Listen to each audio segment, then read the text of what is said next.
Meus queridos, hoje chegamos exatamente no meio dessa série, uma série que terminará no domingo de Páscoa, sobre como viver uma nova realidade, trazendo aí também a nossa mente um fato atual, que é como as inteligências artificiais vieram para influenciar a nossa realidade. Isso tem sido feito, tem sido aprofundado cada vez mais. Essa semana mesmo saiu uma atualização da mais famosa dentre elas, uma atualização, e a cada atualização é prometida mais coisa que as pessoas vão usando com muita naturalidade, algo que por enquanto é novidade, vai ficando cada vez mais comum e a gente vai ter que aprender a lidar com isso. Nessa semana também eu tive com um amigo, pastor Renato, alguns conhecem, e aí eu vou falar baixo para não dar ideia errada aqui, né? Falar assim, seus filhos já começaram a usar inteligência artificial para responder as perguntas da professora da escola? Porque está ali, está acessível. E aí o que acontece? Se você perguntar, ela vai responder e responde com propriedade. Então, um cuidado que os pais têm que ter também é isso. Até um pouquinho antes disso, a maior preocupação que a gente tinha que ter era com a Alexa, de perguntar para ela e ela responder. Agora está no computador, está no celular. E basta seu filho, sua filha saber manusear um celular, que já vão estar tirando notas altíssimas na escola, e será que vão ter que aprender? Então, a nossa realidade ela vem sendo mudada de tempos em tempos, e de forma geral, por que eu trouxe esse assunto para o tema da nossa série, que aqui se chama Inteligência Espiritual, e especificamente no tema de hoje, como viver uma nova vida para uma nova realidade. Porque, como eu mostrei semana passada, quando eu olho para a realidade, eu tenho a percepção muito clara de que as coisas não estão indo bem com a humanidade. A humanidade, por mais que ela evolua em ciência, por mais que ela evolua em medicina, por mais que ela evolua em recursos da psicologia e demais recursos, quando nós olhamos para a humanidade de uma forma geral, a sensação que eu tenho, e eu creio que muitos de nós temos, é que algo não está indo bem com a humanidade. E por que será que isso não está indo bem? E aqui a minha proposta hoje é mostrar e apresentar para a gente o que o reino de Deus diz através disso. E vou precisar até retroagir a mensagem passada. Se você não viu a mensagem passada, ou as duas últimas, estão lá no YouTube. Eu acho que vale a pena ver, porque nós estamos construindo aqui, na verdade, uma visão uma visão da vida a partir do que o reino de Deus, do que a Bíblia diz que é a realidade e como a gente lida com ela. E para hoje, para o nosso dia de hoje, para a nossa noite de hoje, eu estou trazendo um texto conhecidíssimo para aqueles que caminham com Deus, que conhecem a Bíblia, que está na carta do apóstolo Paulo. Aqui em especial, eu cito o capítulo de número 2, versículos de 1 a 9. Paulo escreve assim: vocês estavam mortos em suas transgressões e pecados, nos quais costumavam viver quando seguiam a presente ordem desse mundo e o príncipe do poder do ar, o Espírito, que agora está atuando nos que vivem na desobediência. Anteriormente, todos nós também vivíamos entre eles, satisfazendo as vontades da nossa carne, seguindo os seus desejos e pensamentos. Como os outros, éramos por natureza merecedores da ira de Deus. Todavia, Deus, que é rico em misericórdia, pelo grande amor com que nos amou, deu-nos vida juntamente com Cristo, quando ainda estávamos mortos em transgressões. Pela graça, vocês são salvos. Deus nos ressuscitou com Cristo e com Ele nos fez assentar nos lugares celestiais em Cristo Jesus, para mostrar nas eras que hão de vir a incomparável riqueza de sua graça, demonstrada em sua bondade para conosco em Cristo Jesus. Pois vocês são salvos pela graça, por meio da fé, e isso não vem de vocês, é dom de Deus, não por obras, para que ninguém se glorie. Efésios capítulo 2, versículo 1, versículo 9. Quando a vida começa a dar errado, a gente começa a buscar por soluções. E também tenho dito aqui com muita clareza que hoje há na internet um monte de gente oferecendo solução para que a vida funcione e para que a vida dê certo. A minha questão a respeito dessas soluções, e não digo que todas sejam ruins, há soluções boas, é que todas elas partem da nossa percepção, da nossa visão de mundo, da maneira que a gente enxerga a vida. Para que a gente entenda isso dentro da dinâmica do reino de Deus, é claro, eu preciso voltar na primeira mensagem, onde eu falei da criação e do começo de todas as coisas, quando Deus termina tudo e diz que está tudo muito bom. Então, para eu entender a vida a partir da percepção, do conhecimento do reino de Deus, do que Deus quer dizer que é a vida, isso precisa estar muito claro para a gente. Em suma, o que Gênesis 1 e 2 nos diz é literalmente isso simplificado nesse gráfico. Existe toda uma criação cósmica e existe um Deus criador. É isso. E tudo que Deus fez foi criado por Ele, não é parte dele, não saiu dele, ele não está na criação, tudo foi feito por Ele. Então tudo o que está dentro daquele círculo está debaixo do domínio de Deus. Mas ainda hoje eu queria trazer essa verdade bíblica de uma outra forma. Então, Deus criador, através da sua palavra criadora, Ele cria todas as coisas. Então, o conhecimento, eu vou chamar isso de conhecimento ativo, ou seja, conhecimento gerador. Tudo foi criado através de Deus e a sua palavra. Quando eu olho depois, quando Deus cria tudo, quando Ele traz um elemento gerador de vida, a palavra de Deus é geradora de vida, não existia nada e do nada Deus cria tudo, não é que era disforme, não existia nada cria tudo. Deus cria a humanidade no capítulo 6, que é a imagem e semelhança dele, e diz para a humanidade que ela precisa, primeiramente, dominar tudo. Ou seja, a criação de Deus foi dada para domínio da humanidade, para a gestão da humanidade. Nesse ambiente perfeito de Shalom, como eu disse na nossa mensagem passada, onde não havia fissura, não havia falha, dominar a criação não representa os atos de maldade que nós vemos hoje, é algo muito mais abrangente. Então Deus nos dá a criação para que isso aconteça. E no versículo de número 28, Deus vai um pouquinho mais adiante. Ele abençoa a humanidade e nos dá fertilidade e uma ordem de multiplicação. Então a humanidade, ela continuaria se multiplicando dentro da criação de Deus, a partir de uma palavra criadora de Deus. Uma vez que Deus cria a humanidade, e a humanidade foi criada para a glória dele, tudo o que parte do ser humano é um conhecimento reativo. Conhecimento reativo é a nossa percepção a respeito da criação de Deus. E nesse conhecimento reativo, há dois tipos de leis e normas. As leis naturais, que é a forma que quando eu dou nome à gravidade da Terra, todo mundo sabe o que é gravidade? Se eu largar isso aqui, cai no chão. A gravidade. Quando eu chamo isso de gravidade, eu estou reagindo a um ato criador de Deus. Quem cria a gravidade é Deus, mas eu dou nome a ela de gravidade, eu dou um número de gravidade. Então todo conhecimento humano é resultado da obra criadora de Deus. É isso que Gênesis está falando. E existem as nossas leis naturais, as leis humanas também, que tudo isso faz parte da sabedoria humana, que é quando eu crio economia, quando eu faço ciência, quando eu crio arte, quando eu crio música. Tudo isso faz parte da minha reação à criação de Deus. A criação humana, a percepção humana, logo, sempre, desde a criação de todas as coisas, ela é reativa, nunca ativa. Então, quando eu olho para a realidade e vejo que tudo está errado, é porque entre Gênesis 1 e Gênesis 4 existe Gênesis capítulo 3. E repare o ardil de Satanás, quando ele pergunta ao homem e à mulher, e apesar de citar a mulher, estavam os dois presentes nessa pergunta, pergunta ao homem e à mulher, o que Deus diz sobre conhecer o mal? Eva responde, a mulher responde, até aí ela não se chamava Eva, aquilo que Adão explicou para ela, porque quando Adão foi criado, Deus deu essa ordenança a Adão, explicou isso para Adão. Nós vamos morrer se a gente conhecer a maldade.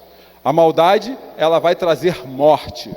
Entretanto, a serpente, Satanás, fez uma sugestão mais agradável para Adão e Eva. Certamente vocês não vão morrer. Certamente Deus não quer que vocês sejam como ele. E aí, a mulher E depois o homem, obviamente, eles não estavam desparcerados dessa situação, eles viram que essa proposta da serpente, e hoje, preparando essa mensagem, isso me chamou a atenção de uma forma bem singular, era agradável ao paladar, atraente aos olhos e desejável para si. Agora, preste uma coisa, vê se eu estou errado ou se você concorda comigo. Tudo aquilo que o homem tem brigado para si, que tem gerado corrupção, briga, luta, discórdia, não é agradável ao paladar? Vou dar um exemplo mais simples, que talvez nos ajude a entender. Você sabe que comer demais engorda, mas quando eu estou extremamente ansioso ou desesperado pela vida e vejo uma bela pizza na minha frente, o que eu quero fazer? Vai me fazer mal. Alguns de nós sofrem de diabetes, mas eu não posso deixar de comer o açúcar, porque o açúcar me gera uma recompensa para que eu seja recompensado pelo sofrimento do mundo à minha volta, que me deixa cada vez pior. Então, a boca é um meio de prazer que foi declarado. Outra coisa, abre aí o Instagram, atraente aos olhos. A gente começa a seguir os influenciadores no Instagram e fala assim, nossa, que praia linda, que comida boa, que roupa legal, que marido perfeito, que mulher perfeita. E mais, desejável. E quando Paulo cita naquela carta que nós acabamos de ler, que vivíamos satisfazendo os desejos da carne, é exatamente a expressão de Gênesis capítulo 3, 6, porque nós queremos obter discernimento, olha só o que está escrito ali, a partir da minha percepção reativa de uma realidade que está falha. O pecado de Gênesis 3 é uma falha de percepção, é uma falha de realidade, que fez com que nós rompêssemos com todo o ecossistema à minha volta. Eu estava conversando com uma outra pessoa essa semana e ela me perguntou, só para dar um exemplo a respeito do que eu quero dizer falha de ecossistema. A gente tende muito a achar que as coisas são muito certas ou muito erradas a partir, como eu disse da semana passada, do nosso cânon. A palavra cânon é o quê? Todas as regras que eu vivo a vida. Ou seja, a gente começa a achar que fulano está certo, fulano está errado, fulano fez da maneira certa, isso aqui eu concordo, aquilo eu discordo. Ou seja, e aí quando nós olhamos para o outro, nós achamos que o outro precisa se encaixar nessa realidade, nessa visão única minha. Tá ok? Aí eu fiz uma pergunta, e essa pessoa falava a respeito disso, a gente estava no almoço, e falava assim, mas viu fulano, mas viu aquilo, está certo ou está errado? Aí eu disse para ela algo que é fruto de reflexão da minha vida há algum tempo.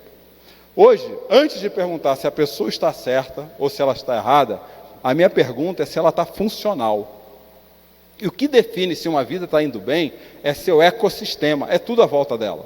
É lógico, a gente não estava falando de espiritualidade cristã, de reino de Deus, nada disso. Está falando de coisas mais comuns, que não são menos espirituais, mas eu tenho que entender a pessoa a partir do seu meio. Ela tem que funcionar para a sua casa, ela tem que funcionar para o seu trabalho, ela tem que funcionar para as suas amizades, ela tem que funcionar para o meio que ela vive. Eu não posso querer que ela funcione no meio que ela vive do jeito que eu vivo. E foi exatamente isso que o pecado fez com a realidade. Ele rompeu com o nosso funcionamento ideal dentro daquilo que Deus preparou e programou para a vida. E o assunto central do pecado é porque Deus deixou, lembra daquela bolinha? Deus deixou de ser aquele que dá a sabedoria dele para a criação, e nós passamos a ser nossos próprios deuses. A gente só consegue perceber a vida a partir da forma como nós funcionamos. Agora, quando você faz isso, o que acontece? Conflito, conflito, conflito, conflito e mais conflito. É por isso que a vida está dando errado. E se eu extrapolar a percepção do conflito, eu posso olhar para ela a partir da minha vida e ver como é que está meu funcionamento, como é que está o funcionamento da minha casa, os meus relacionamentos com os meus amigos, com o meu trabalho, como é que está o funcionamento do meu bairro, da minha cidade, do meu país, e eu posso extrapolar isso até o cosmos. A nossa percepção da realidade ela influencia toda a nossa maneira de ver a vida, as nossas ideologias, a nossa arte, a nossa cultura, a nossa política, a nossa economia. Tudo isso está dentro de uma realidade cuja a falha existente nela faz com que tudo viva debaixo de uma sociedade naturalmente governada pelo maligno. É isso que João fala na primeira carta de João, capítulo 5, versículo 19, quando ele diz que o mundo todo está sob o poder do maligno. E não há solução humana, não há obra das mãos humanas capaz de mudar essa realidade. Ainda que se invente a ciência mais moderna para a longevidade da vida, um dia nós iremos morrer ainda. E ainda que não morra, seria uma desgraça tremenda, porque a nossa natureza é conflitante, como eu falei agora há pouco.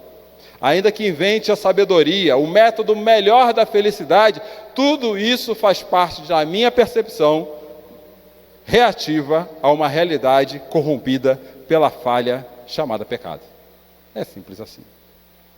Diante disso, Jesus encarna-se na história, Deus encarna-se na história, na figura do seu Filho, para que todos aqueles que caminhem com Ele sejam resgatados desse cenário maligno e venham fazer parte da nova humanidade. Uma coisa que eu queria já deixar registrado, e você já deve estar ouvindo eu falar isso em algumas mensagens: Jesus é o primeiro de uma nova humanidade. A humanidade foi criada, a humanidade foi degenerada e a humanidade está sendo recriada. Por isso aqueles que estão em Jesus são nova criatura. E Paulo em Gálatas capítulo 1, versículo 4, saudando a igreja de Gálata, ele diz que Jesus se entregou a si mesmo por nossos pecados, por nossa desconexão, por nossa visão limitada, falha da vida, para nos resgatar dessa presente era que jaz no maligno, segundo a vontade de Deus Pai. É isso que Jesus veio fazer.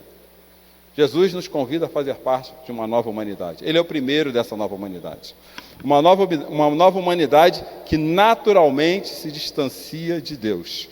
Aí eu posso ir lá para aquele texto que a gente está refletindo, e é isso que estava na cabeça de Paulo e precisa estar no nosso coração aqui essa noite. Paulo escreveu assim, acabamos de ler o texto: vocês estavam mortos em suas transgressões e pecados, nos quais costumavam viver, quando seguiam a presente ordem desse mundo e o príncipe da potestade do ar, Satanás, e o espírito que agora está atuando nos que vivem na desobediência.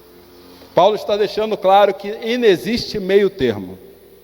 Existem duas realidades: pessoas que vão fazer parte da nova humanidade e pessoas que vão continuar vivendo na humanidade corrompida, com uma percepção falha a respeito da realidade, sofrendo.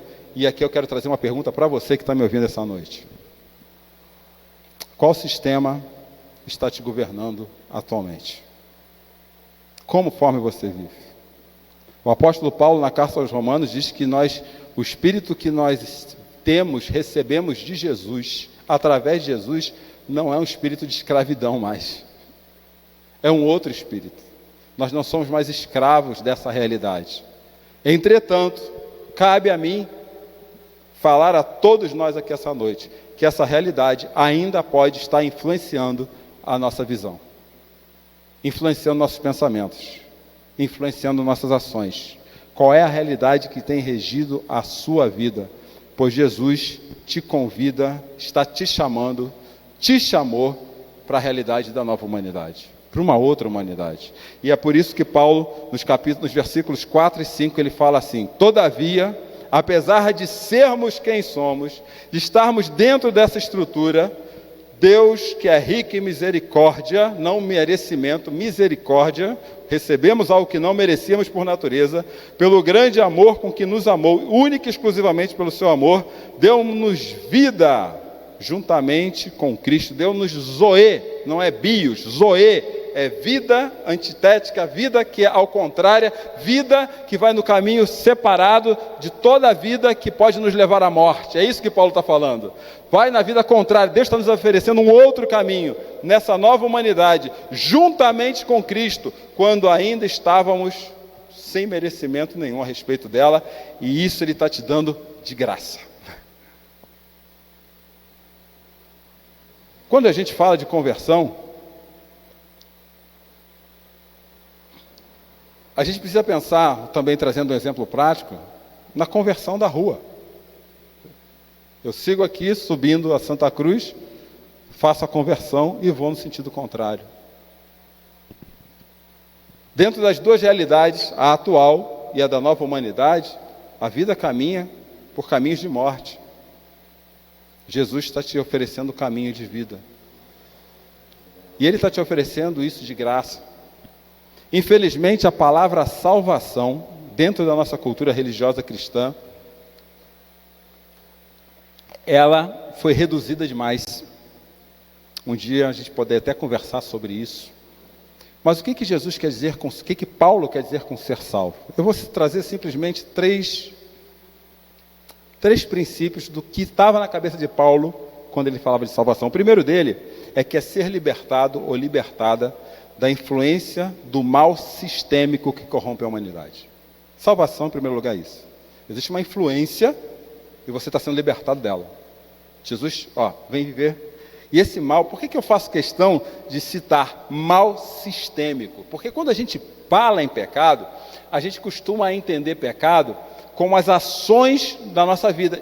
Não tem nada de errado, mas não é só isso. Existe uma influência sistêmica no mundo, o mundo jaz no maligno, lembra lá, 1 João 5,19, que nos conduz a isso, segundo a nossa naturalidade. Jesus está nos tirando dessa influência sistêmica do mal, e quem fez a classe de Apocalipse comigo durante 4 meses sabe do que eu estou falando, e Ele está colocando a gente num outro sistema de vida, o sistema de uma humanidade que está recriada.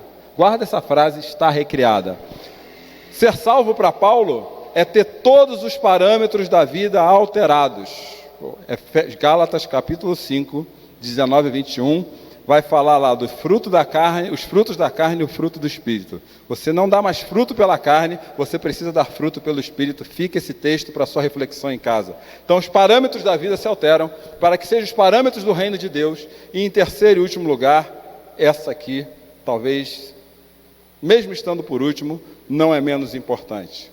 Ser salvo ou salva é ser reintegrado ou reintegrada na restauração cósmica.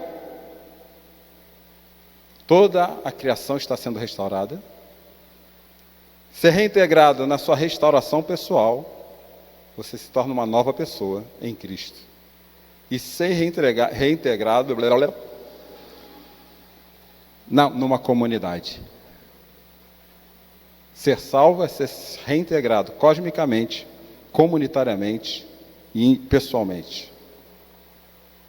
Quando tudo for restaurado na volta de Jesus, discípulos e discípulas do reino viverão com Ele na criação restaurada. É cósmico isso.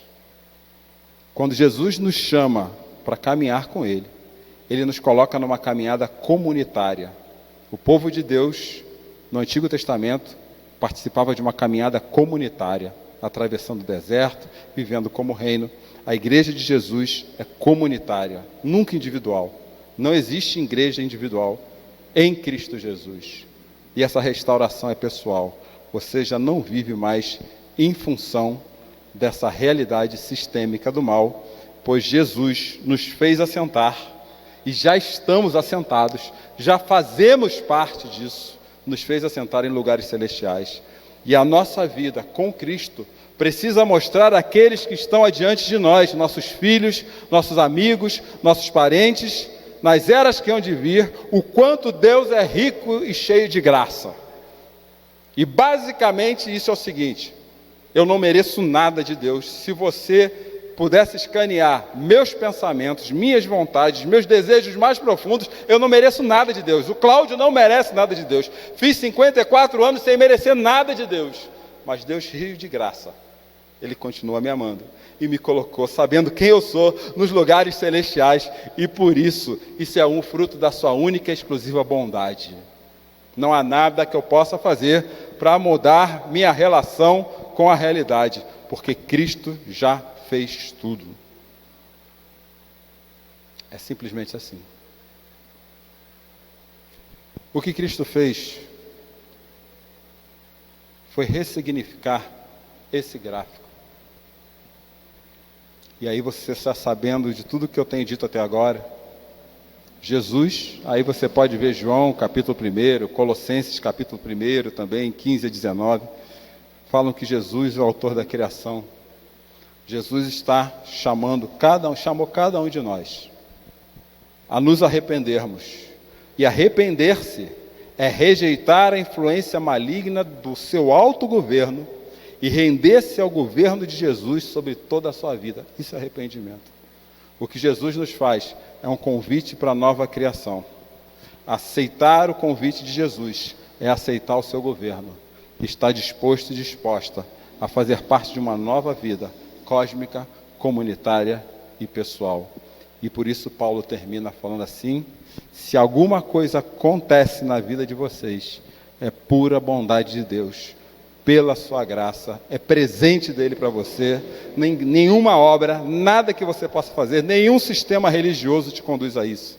É só consciência do amor de Deus, da graça dele, tomar posse dessa graça, render-se ao governo dele, fazer parte da nova humanidade é dizer assim: a partir de hoje eu tenho uma nova vida, eu vivo uma nova realidade.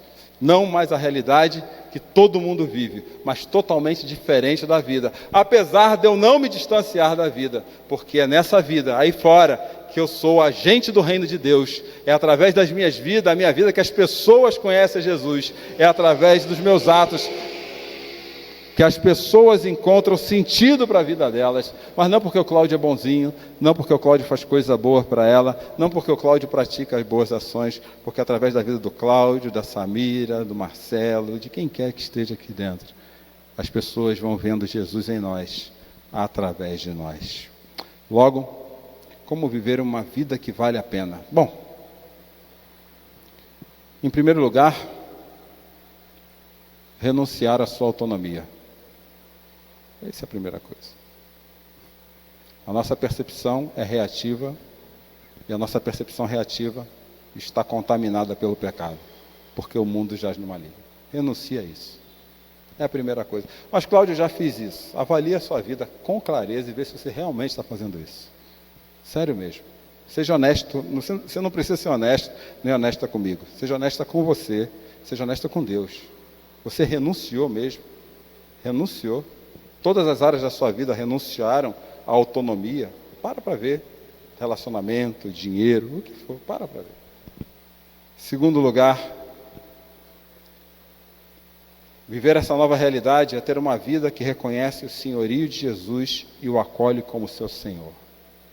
Isso é uma condição totalmente inegociável no Evangelho. Eu tenho um Senhor. E quando o Senhor me diz, vá para a direita, vá para a direita. Quando o Senhor me diz, vá para a esquerda, eu vou para... Ah, Senhor, mas eu gostaria... Não, vai para a esquerda. Acabou. Talvez vocês lembrem que antes de Josué entrar nas batalhas na Terra Prometida, Deus chegou para Josué e deu uma ordem clara: fica na minha palavra, não se desvia dela, nem 1 milímetro para a esquerda e nem para a direita, porque eu sou o Senhor. Vai para a direita? É direita. Esquerda com Deus é esquerda, não tem meio termo. Não tem outra realidade a ser seguida, não tem outra maneira de fazer. Esquerda é esquerda, direita é direita. Em terceiro e penúltimo lugar, é ter uma vida disposta a ser mudada pelos valores do reino. Nós estamos todos os dias, meus amigos e minhas amigas, o reino de Deus me desafia a ser transformado. Todos os dias. Da hora que eu acordo, à hora que eu durmo. Já aconteceu isso ontem, primeiro dia do 54º nome. Já aconteceu isso hoje, de maneiras que eu nem ouso falar para vocês aqui, na minha vida hoje. Todos os dias o reino de Deus. Quando a minha salvação, agora eu posso falar em salvação com clareza, porque eu já expliquei o que é. Quando a minha salvação me remetem aos anos lá atrás na igrejinha do tio Joãozinho, que aqui fez uma festa tremenda, você pode ter certeza, eu afirmo sem medo de errar, tem alguma coisa errada com a sua espiritualidade. A sua salvação tem que te remeter ao hoje. O que está acontecendo hoje? Eu sou mudado todos os dias, mas tem gente que fica lá puxa, mas naquela época que eu tinha mais paixão. Não, eu tenho que ter paixão por Jesus toda hora. Não, naquela época que era mais legal. Não, é agora. É agora. Paulo fala assim, desenvolva a sua salvação. Hebreus capítulo 13, se eu não me engano, se eu errar, você me corrige que eu mando certo. Vai lá e lê. O autor de Hebreus fala assim, para de ficar querendo viver os fundamentos da vida cristã, se desenvolva. Ele chama a atenção mesmo da igreja ali. Vocês ficam querendo reviver um negócio básico, já passou. Não, até ele é muito ousado quando ele diz assim, viu? Se a pessoa aprendeu o fundamento e não quer voltar, esquece ela. Ele fala isso. Não dá para querer ficar reconvertendo gente, é isso que ele fala. Lê lá. Esquece, não tem o que fazer. Nós precisamos viver a fé todos os dias. E termino aqui minha mensagem dessa noite com a última frase dessa mensagem. Viver uma nova realidade é viver uma realidade que nos renova pessoalmente, comunitariamente e cosmicamente. Vocês estão percebendo que eu insisto nisso, né? Porque, infelizmente, por cargas d'água que não cabe citar aqui, talvez isso num café, estou disposto a conversar e teologar a respeito disso, a gente acha que vai, sei lá, vai para uma nuvem, ou vai viver num paraíso cheio de rede, com algumas pessoas dando uva na nossa cabeça, na nossa boca, e abanando com um ventinho bom. Ensinaram isso para a gente acreditou nesse negócio. E não é isso, gente. Deus está restaurando o cosmos, tudo. E nós estaremos aqui, no espaço de Deus. E quem não está no espaço de Deus, vai estar em outro lugar, vivendo só conforme a vontade do seu coração. Aí volta naquelas bolinhas lá atrás, todo mundo brigando, conflito. A gente vai estar vivendo dentro de uma realidade que já é nossa. Esse é o convite. E é assim que a gente vive uma nova vida para uma nova realidade. Que Deus nos abençoe.